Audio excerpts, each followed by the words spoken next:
All right, guys, it's AP Human Geography review time. Don't forget, we've got an AP exam. It's May 6th. That's a Tuesday. It's at 8 a.m. Not sure if it's going to be in the gym yet or if it's going to be in the freshman building basement, but one way or the other, be here on Tuesday, May 6th. Be ready to take the exam. Listen, the kids that are watching this that are in the spring semester, you guys are lucky, right? You get to have a review in class the 6 days before the exam. We will review. You'll need to review at home too, though, and these videos could be very helpful for that. These videos, though, are a must for fall students, okay? No matter how well you did in the fall, you're going to have lost some memories, right? You're going to have faded a bit. This process will really, really help you, okay? Two things I need from you. One, commit to watching all the videos. And two, commit to watching them thoughtfully, okay? Don't just put some headphones in and let the video play while you do something else, okay?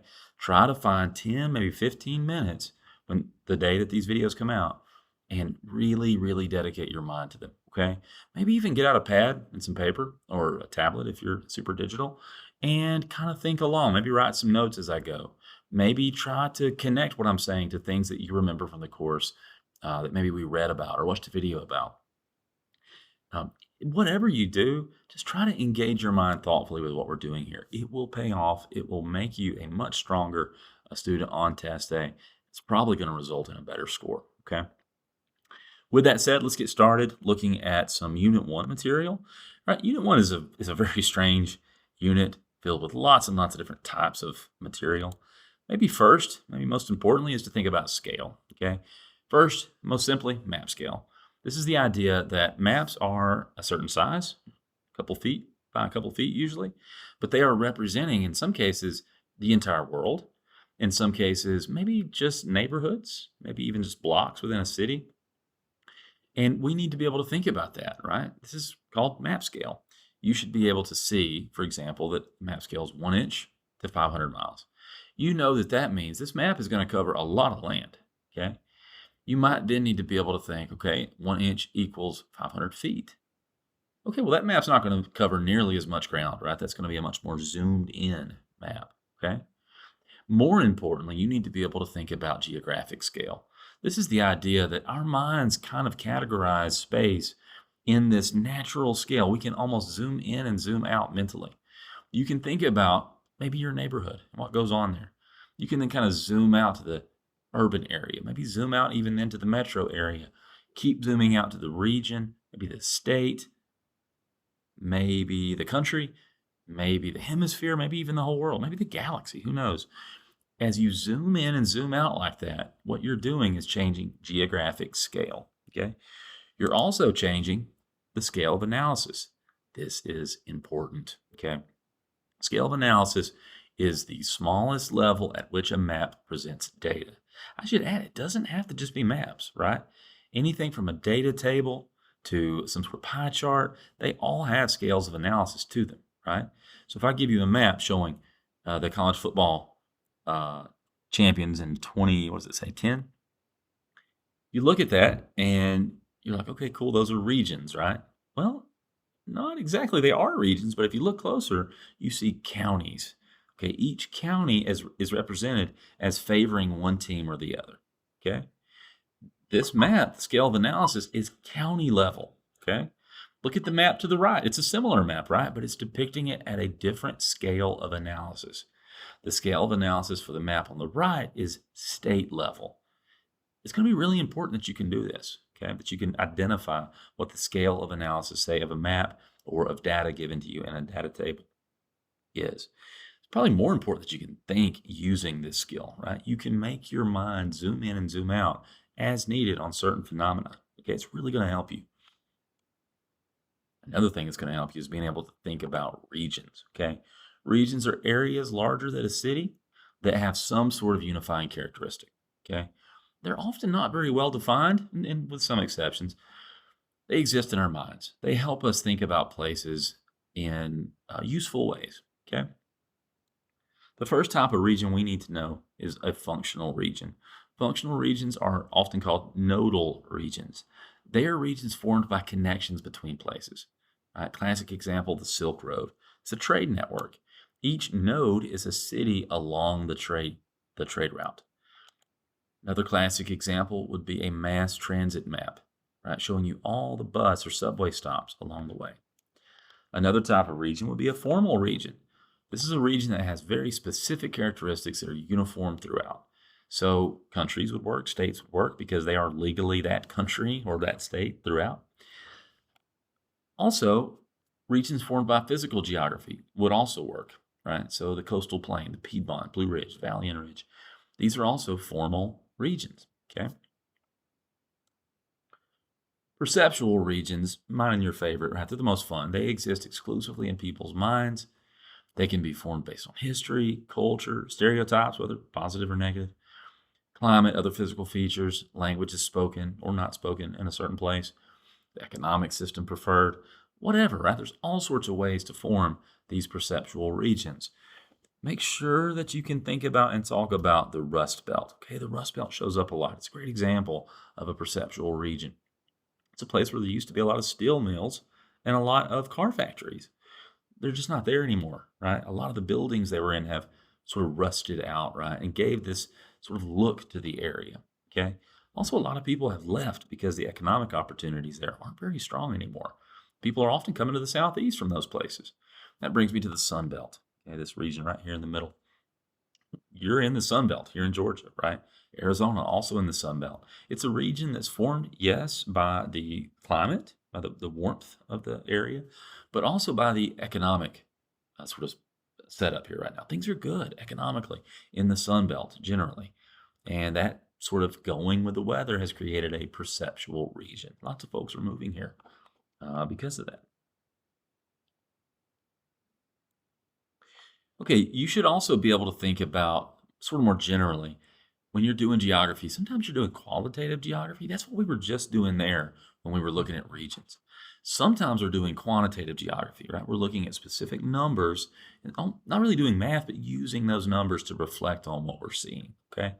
When you do qualitative geography, you're getting data from something like an interview, from personal observation, from looking at a map, an old map, maybe artwork, maybe a text, some writing. If you're doing quantitative geography, you're looking at data gathered from maybe the census, right? The Census Bureau maybe collects data. Maybe you're running mathematical algorithms, and they're spitting out numbers that you're using to assess some place or some group of people. Okay. You may be asked to use the coordinate system, which of course is latitude and longitude. It's unlikely though. Okay, I wouldn't sweat that. What I would be more comfortable with is talking about absolute location. Okay. This is the idea that you can give exact, precise location using this grid system. Okay. You probably won't be asked to actually do that. You might just need to know that you could do it. Okay. Something you will need to do is talk about site and situation. Site is the precise location of a city, say. You would find it on a map and it would be precise. Situation is describing where something is located, not by describing the site, but by describing the things around the site. Okay. So if you ask me where Kennesaw is, I could give you the coordinates if I knew them. I could give you something about it's at the intersection of these two roads, whatever. It would probably be more useful for you if I gave you situational details, though, right? I would say it's just north of Marietta, just south of Woodstock. Right? That's situation. You're also going to want to describe things in terms of absolute versus relative, okay? Absolute again means precise. Relative means around, right?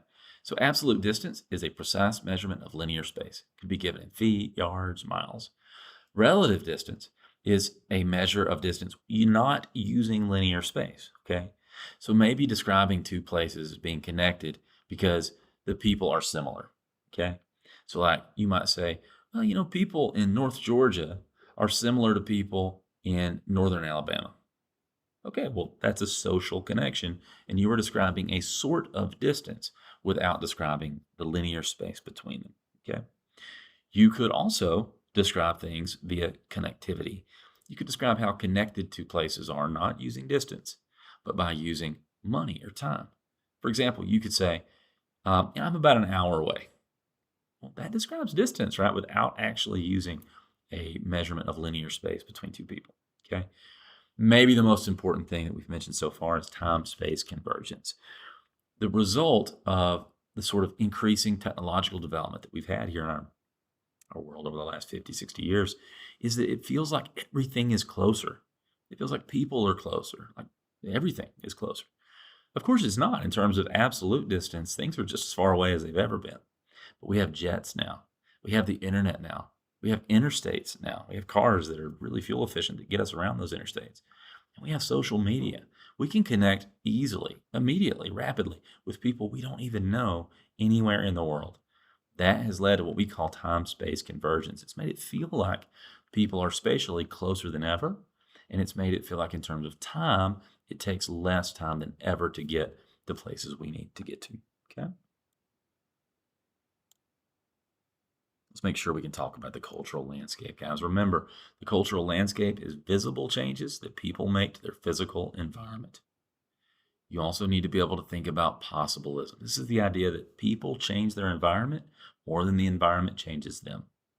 You need to think about the flip side, environmental determinism. Some people disagree with the possibilists. They think they're absolutely wrong, right? We'll talk about some of them later in Unit 2.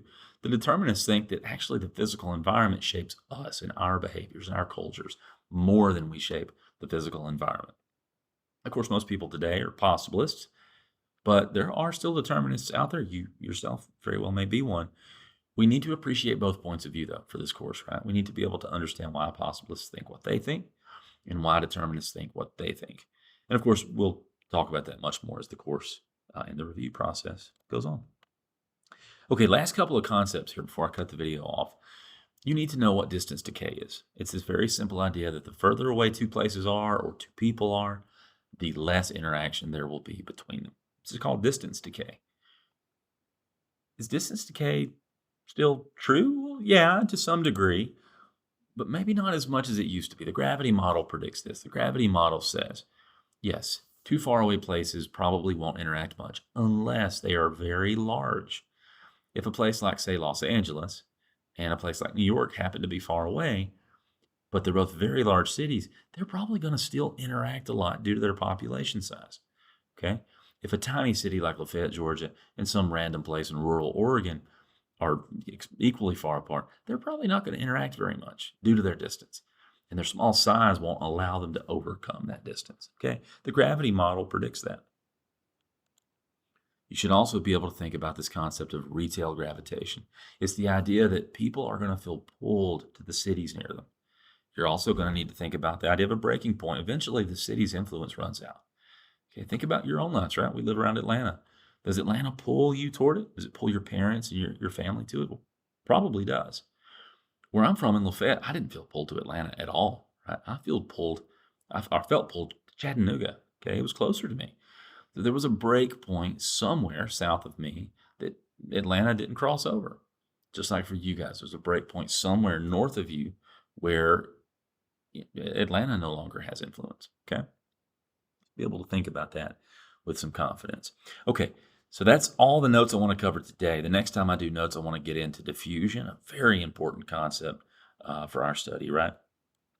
I want to look at a practice FRQ. Okay, I want you to do this. In fact, you should pause the video right now just to answer this question. Okay, parts A, B, and C. All right, did you unpause it? Are you done?